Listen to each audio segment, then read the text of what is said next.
It was a typical quiet afternoon at Delaney's Diner, a local eatery nestled on the corner of Fifth and Oak. The place had always been a refuge for anyone seeking a comforting meal in a place that felt like home. On most days, it bustled with the chatter of regulars, a blend of the town's old timers, veterans, and weary travelers passing through. The comforting hum of the coffee machine and the smell of bacon frying in the kitchen set the atmosphere for what should have been a peaceful and uneventful day. Among the usual crowd, there was a man who stood out. He was a black veteran, his weathered face lined with the stories of a lifetime of service. His uniform jacket, faded with age but still adorned with the insignia of his military division, told the story of a decorated soldier who had served his country with pride. His name was Thomas Caldwell, though the people who knew him simply called him Mr. Caldwell. He had lived in this town for many years after retiring from the military, but his experiences stretched far beyond these small town streets. He had fought in wars, witnessed atrocities, and fought for equality both on and off the battlefield. Yet through it all, he remained a humble man who carried his stories only when asked and preferred to let others speak of his accomplishments.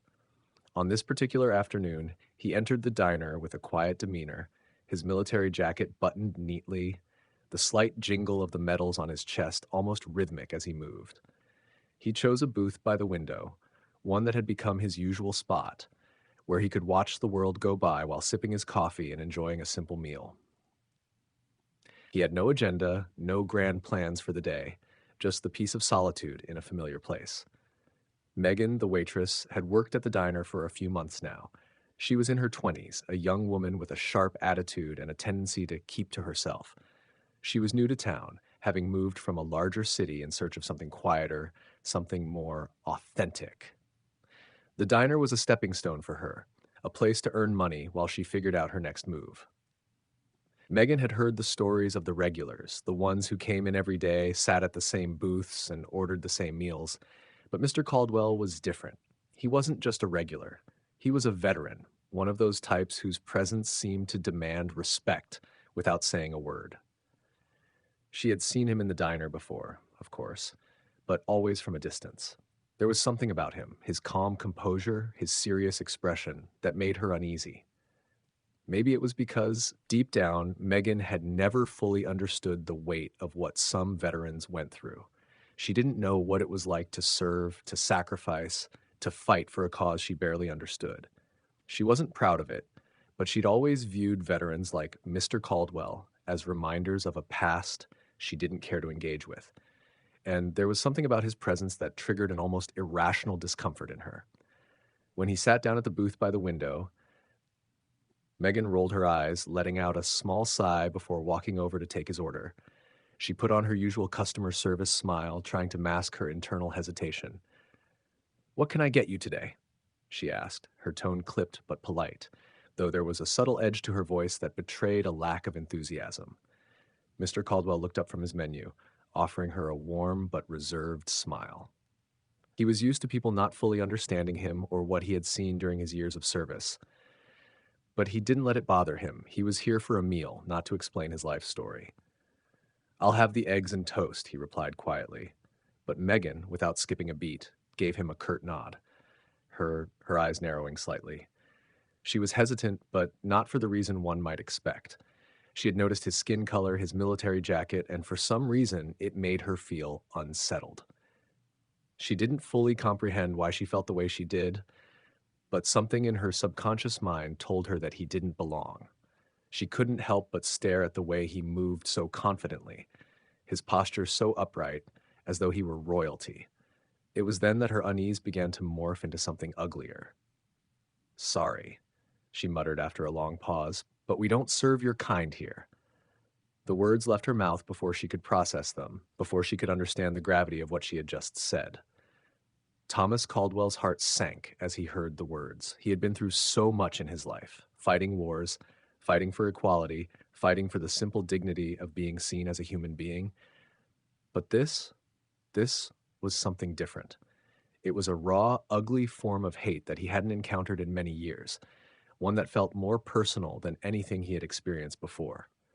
His calm demeanor remained unchanged as he slowly stood up from his booth, the weight of her words lingering in the air between them. He was not one for confrontation, but as he looked at Megan, he realized that this was not something he could simply walk away from. Not this time. The moment the words left Megan's lips, an eerie silence fell over the diner. The clinking of silverware against plates, the hum of the coffee machine, the soft chatter from the other tables, all of it seemed to evaporate in an instant.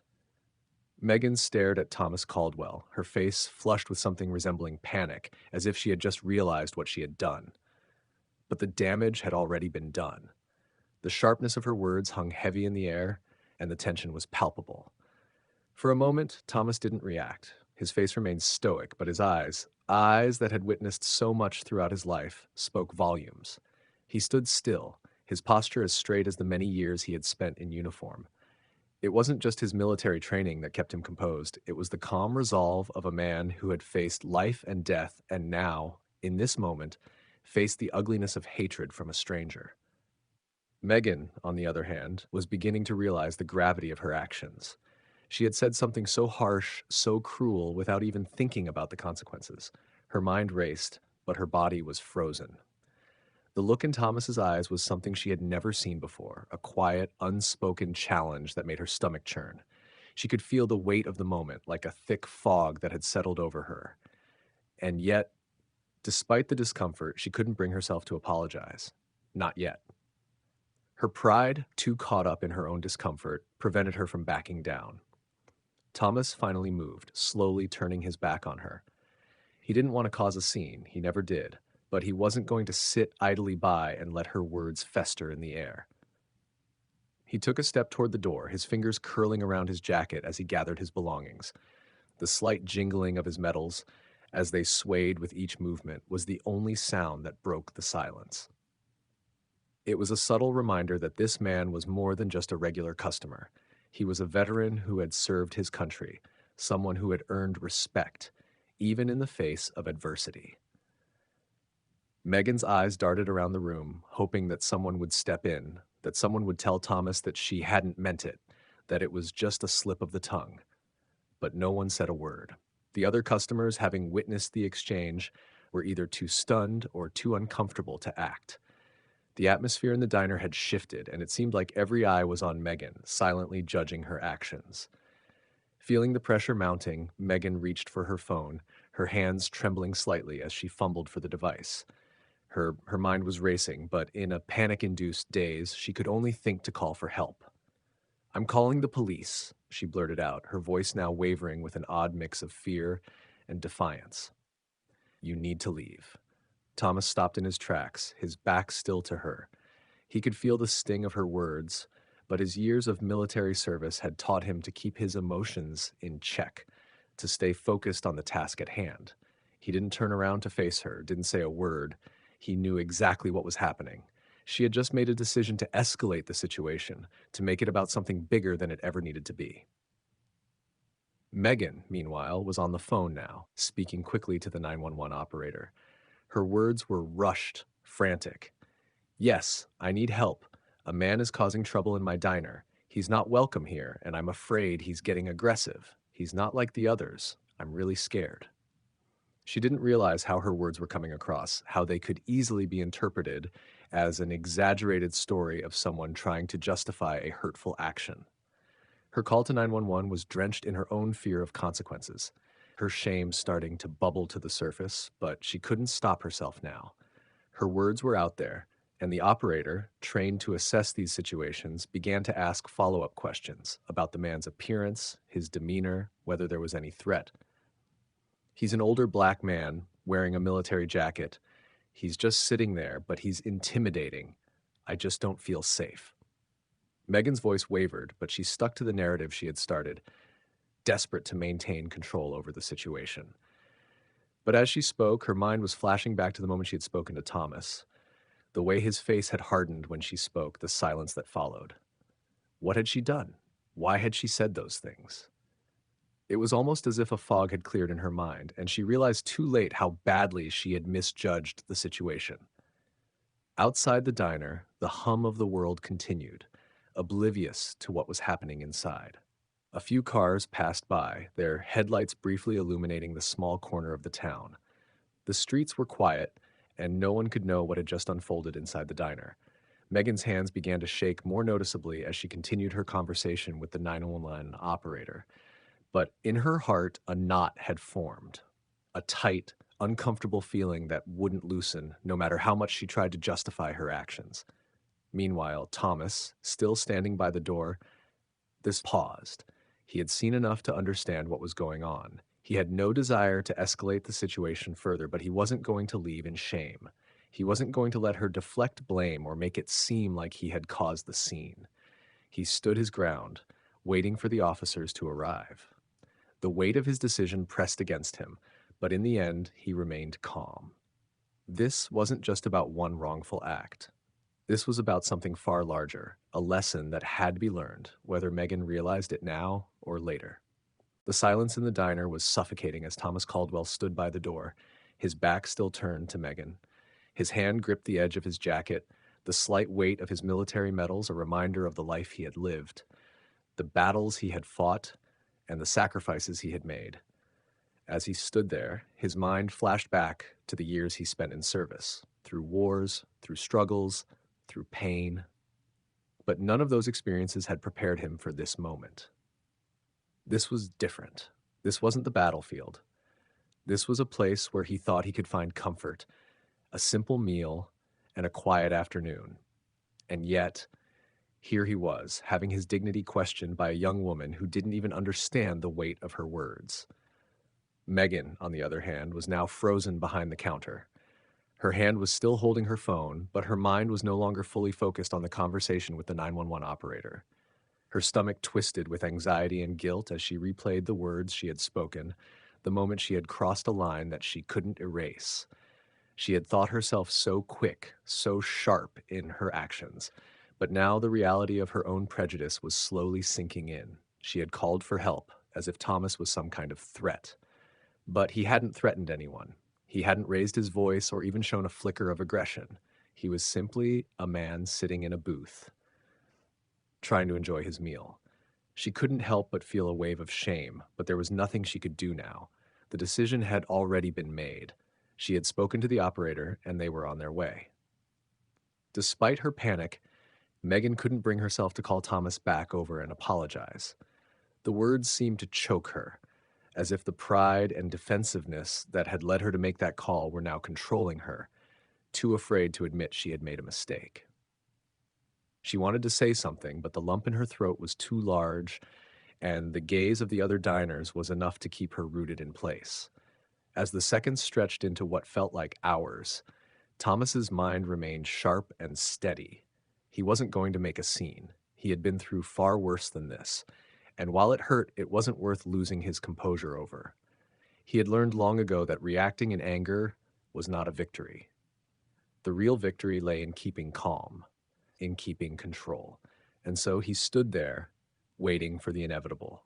A soft bell rang as the door to the diner opened, signaling the arrival of the officers. The air shifted again, tension mounting. The uniformed officers stepped inside, their boots clicking on the tile floor as they scanned the room. They quickly recognized Thomas. It was impossible not to. His distinctive jacket, his stature, and the quiet confidence that marked him as someone of experience. These weren't just local officers. They had served in the same units as Thomas, had been trained alongside him in their youth. His reputation preceded him, and his face was known to them. He was a decorated war hero, one of the few surviving veterans of a generation that had already been forgotten by much of the world. But Megan's story painted a different picture. She explained the situation in a flurry of words, recounting how Thomas had aggressively entered the diner, how he had made her feel unsafe, and how she felt forced to call the authorities. Her voice trembled slightly as she spoke, but her eyes never left Thomas, still unable to meet his gaze directly. The officers listened patiently, but their eyes shifted from her to Thomas, taking in the scene. They weren't buying her version of events. The older officer, who had worked with Thomas in the past, stepped forward, giving the veteran a respectful nod. He knew the man well enough to understand that this wasn't a situation that would escalate unless Megan continued to feed her own insecurities. His voice was calm as he turned to Thomas. "Mr. Caldwell," he said, his tone steady, "I didn't expect to see you here. Is everything all right?" His words were simple, acknowledging Thomas in a way that only a fellow veteran would understand. Thomas, though still hurt, nodded slowly. "It's all right. I came in to eat, but there seems to have been some misunderstanding." The officer turned to Megan, his expression shifting to one of mild disappointment. "You're telling me that a man like Mr. Caldwell, one of the most respected veterans in our community, was causing trouble? Does that sound right to you?" Megan hesitated. Her eyes darted between the officer and Thomas, her guilt now manifesting in the way her hands wrung each other nervously. She could feel the heat rising in her cheeks, but she wasn't ready to fully admit that she had made a mistake. The truth was too painful for her to face. I didn't mean I thought he was acting strange," she stammered, but her words lacked conviction. The officer raised an eyebrow, waiting for an explanation that made sense, but none came. There was a long silence. The other diners watched intently, some with concern, others with anger, but Thomas remained composed, his face unreadable. He wasn't going to argue with Megan. He wasn't going to stoop to that level. He had learned that sometimes silence was louder than words. The officer turned back to Thomas, placing a reassuring hand on his shoulder. "You're free to go, Mr. Caldwell. Don't let this young lady's misunderstanding ruin your day. You've earned more respect than she'll ever understand." Megan stood behind the counter, her eyes welling with tears, but she quickly wiped them away, too embarrassed to let anyone see. The officer shot one last look in her direction, but there was no sympathy in his gaze. He had seen this kind of thing before, where fear and ignorance led to harmful decisions, and it was clear to him that Megan had a lot to learn. As Thomas walked toward the door, he gave Megan one last glance. It wasn't a look of anger, but one of quiet disappointment. He didn't need to say anything. His gaze was enough. Without another word, he stepped out into the crisp air, leaving the tension behind him, but not the lesson it carried. As Thomas Caldwell stepped through the door and into the cool air outside, the weight of the moment settled on him, but he refused to let it consume him. His steps were measured, calm, his mind already moving beyond the confrontation that had just occurred in the diner. He had faced far worse, in far more dangerous places than a young woman's misguided words. But as he walked into the quiet street, the soft scrape of his boots on the pavement, he couldn't help but feel a deep, nagging disappointment. He had hoped, naively perhaps, that the world was past such open forms of prejudice, but here he was, reminded once again of the ugliness that still lingered, even in places he thought he understood. His mind shifted back to the moment when Megan had spoken, her words hitting him like a slap to the face.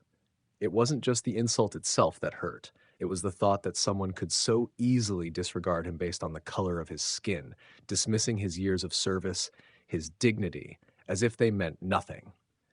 In that moment, he felt the sting of a past he thought he had left behind, a reminder that some battles were never truly won. Thomas had always prided himself on his ability to let things roll off his back. He had learned that the small, petty battles weren't worth fighting, but the situation in the diner had been different. It wasn't just about a personal insult. It was a reminder of how ingrained prejudice could be and how it often crept up in places you least expected. He had hoped that with time, the world would evolve, but now he realized it wasn't as simple as that. Back inside the diner, Megan was still behind the counter, her hands shaking as she tried to regain some sense of composure. The realization of what had just happened was starting to settle in, and with it came a flood of regret. Her earlier thoughts, her actions, they all felt so rash now, so thoughtless. She could hear the officers speaking to Thomas, their respectful tones, their recognition of his status, and the shame that she had tried to hide bubbled to the surface. She had seen the way they treated him. He was a man of honor, someone who had earned respect simply by living his life. And she, who had so easily dismissed him, had none of that. The more she thought about it, the more the guilt gnawed at her. She had made a quick judgment based on nothing but a gut feeling, an irrational sense of discomfort that had clouded her judgment. And now, she was left standing in the fallout, unable to undo what had already been done. She wanted to apologize, to take back the words she had spoken, but she wasn't sure if it was too late. How could she make it right? Was there even a way to fix something like this? Outside, Thomas kept walking, his breath visible in the brisk air, a silent reflection of the thoughts swirling in his mind. He didn't want to make a scene, didn't want to be the subject of a debate or an apology. The last thing he needed was for people to feel sorry for him. What he needed, what he always needed, was respect. But he knew that respect couldn't be demanded. It had to be earned, and sometimes it had to be patiently waited for. As he walked further down the street, his thoughts were interrupted by the sudden sound of tires crunching on gravel behind him. He turned slightly, and to his surprise, it was one of the officers, the younger one who had arrived on the scene. The officer had his window rolled down, and his face looked apologetic, though his tone was warm. "Mr. Caldwell," the officer called, pulling up beside him, "I just wanted to make sure you were okay." Thomas gave the officer a small nod, though there was a hint of caution in his eyes. He wasn't in the mood for sympathy, but he knew the officer meant well. "I'm fine, son," Thomas said softly, his voice steady despite the undercurrent of exhaustion. It's been a long time since I've had to deal with something like that." The officer looked at him, clearly unsure of what to say next, but he managed to continue. "I just wanted to tell you that we've spoken with Megan. She's shaken up, and she feels awful about what happened. She's not that kind of person, but I guess—" He hesitated, trying to find the right words. "I think she's just scared of what she doesn't understand." Thomas remained silent for a moment, contemplating the officer's words. He appreciated the sentiment, but it wasn't enough. "I don't need her pity," he said, his voice firm, but not unkind. "What I need is for people to look beyond the surface, to see the man, not the color of his skin." The officer nodded solemnly. "I get it, sir, and I'll make sure she gets the message. We'll deal with this. You don't have to worry about it anymore." Thomas gave a small nod, appreciating the officer's assurance, though he still wasn't convinced that things would change. It was easy for people to offer empty words when there was no real consequence to their actions. But the truth was, things rarely changed unless people were forced to confront their own prejudices. He knew that from experience. The world wasn't as simple as people hoped it would be. The officer gave him a polite nod before driving away, leaving Thomas standing on the sidewalk, lost in thought. He could hear the faint hum of the diner's kitchen behind him, a reminder that life went on inside. But the world outside was a different story. People would go on with their lives, and maybe, just maybe, Megan would think about what happened and learn from it. But in his heart, Thomas knew the truth. This was just one small battle in a much larger war. And as he walked back down the street, his resolve remained unchanged. He would continue to move forward, continuing to hold his head high, even if the world around him couldn't yet see him for who he truly was. The lesson, after all, was not for him to learn. It was for the rest of the world. The following days were filled with a quiet tension that hung over the diner like a shadow. For Megan, the fallout from the incident with Thomas Caldwell weighed heavily on her. Every morning, as she walked into work, she couldn't escape the nagging feeling of guilt that gnawed at her. She replayed the events over and over in her mind, each time her stomach twisted in knots. She had made a hasty judgment, let her own insecurities dictate her actions, and had humiliated a man who deserved nothing but respect. And now, despite the officers telling her not to worry, it was clear that she wasn't going to be able to forget about it so easily. The customers who came into the diner were just as quiet. There were whispers, glances exchanged over the counters, and the usual chatter felt distant and detached. Even the regulars, who usually greeted Megan with smiles or jokes, seemed more reserved. It was as if everyone in town knew what had happened, and no one knew how to address it. Megan avoided eye contact with most of them, embarrassed by the weight of her actions. Every time someone looked at her, she felt the unspoken judgment in their gaze. But it wasn't just the customers who noticed. The other employees, particularly the older waitstaff, could tell something was wrong. Helen, the cook, who had been working in the diner for years, had seen the discomfort on Megan's face and couldn't help but feel a sense of pity for the younger woman.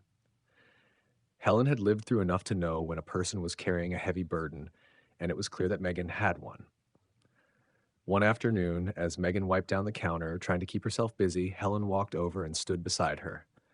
You know, Megan, Helen said, her voice gentle but direct, we all make mistakes. What you did, it wasn't great, but it wasn't the end of the world either. Megan didn't look up at first, her eyes focused on the cloth in her hand, but she could feel Helen's steady gaze on her. It was hard to avoid, hard to escape the truth that was being spoken so plainly. Slowly, she looked up, meeting the older woman's eyes. I can't stop thinking about it, Megan admitted, her voice low. I've been so embarrassed. I acted out of fear, and now I don't know how to make it right. Helen smiled softly, but there was a firmness in her voice when she responded. You can't undo what happened, but you can make sure it doesn't define you. If you're really sorry, you'll show it through your actions. Maybe you won't get a chance to apologize to him directly, but there are always ways to show growth. People can change if they want to. Megan nodded, though the words didn't quite feel like they were sinking in. She knew she had to find a way to make amends, to right the wrong she had done, but how? She couldn't just wait around for the opportunity to present itself. She had to create that chance. The thought of confronting Thomas made her nervous. She knew it would be awkward and uncomfortable, but there was no escaping the fact that an apology was the first step toward healing, at least for her. She had to take responsibility for her actions, even if it meant stepping out of her comfort zone.